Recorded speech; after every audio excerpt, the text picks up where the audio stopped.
అమ్మ ప్రేమ. పశ్చిమ గోదావరి జిల్లాలోని ఒక చిన్న గ్రామం. అందమైన ప్రకృతి, పచ్చని పొలాలు, ప్రశాంతమైన జీవితం. ఆ గ్రామంలో చిన్న కిరాణా దుకాణం నడిపే రామయ్యకి ఒకే ఒక్క కుమారుడు రవి. రామయ్య భార్య 10 ఏళ్ల క్రితమే కన్నుమూసింది. అప్పటి నుంచి రామయ్య తన కొడుకు కోసం బ్రతుకుతూ అన్ని తాను సహించి రవిని చదివించాలనే కలతో బతికేవాడు. రవి చిన్నప్పటి నుంచే తెలివైనవాడు. చదువులో ఎంతో మెలకువగా ఉండేవాడు. రామయ్య ఎంత కష్టమైనా భరించి రవిని మంచి పాఠశాలలో చేర్పించాడు. రోజూ బడికి పంపి రాత్రి ఇంటికి వచ్చాక రవి చదువుకుంటున్నాడో లేదో చూసేవాడు. కొడుక్కి మంచి భవిష్యత్తు కల్పించాలన్న ఆశతో 10 గంటలు కష్టపడేవాడు. కాలం గడిచింది. రవి చదువు పూర్తయి పెద్ద నగరానికి ఉద్యోగానికి వెళ్లిపోయాడు. మొదట్లో ప్రతివారం తండ్రికి కాల్ చేసేవాడు.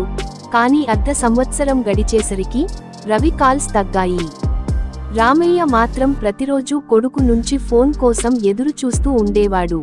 కొడుకు సంతోషంగా ఉందా, ఆరోగ్యంగా ఉందా అన్న అనేక ప్రశ్నలు తన మనసులో తిష్ట వేసుకునేవి. ఒకరోజు రవి ఊరికి రాలేదని తెలిసి తండ్రి స్వయంగా నగరానికి వెళ్లాడు. రవి కొత్త జీవితంలో బిజీగా ఉండిపోయి తండ్రిని పట్టించుకోవడం మర్చిపోయాడు. ఒకరోజు రామయ్య తన కొడుకును కలవడానికి అతని అపార్ట్మెంట్కి వెళ్లాడు. రవి తండ్రిని చూస్తూనే కొంచెం విసుగుగా, నాన్నా, మీరింత దూరం ఎందుకు వచ్చారు?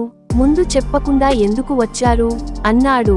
ఆ మాట వినగానే రామయ్య మనసు తెగ బాధపడ్డది. కాని తను తలదించుకుని కొడుకుకి బాధ కలిగించకుండా మెల్లగా నవ్వాడు. నిజమే కొడుకా, ముందు చెప్పి వచ్చుంటే బాగుండేది అని చెబుతూ కొడుకు సంతోషంగా ఉన్నాడని కనుక్కొని వెనక్కి తిరిగిపోయాడు.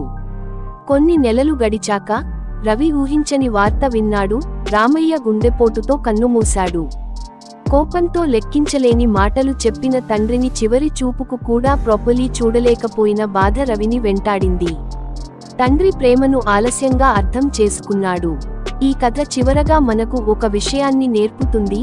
తల్లిదండ్రుల ప్రేమ అనేది స్వార్థరహితమైనది. వారు మన కోసం ఎంతో త్యాగాలు చేస్తారు. మనం ఎంత బిజీ అయినా వారిని పట్టించుకోవడం మన బాధ్యత. ప్రేమను ప్రదర్శించడానికి ఆలస్యం చేయకూడదు.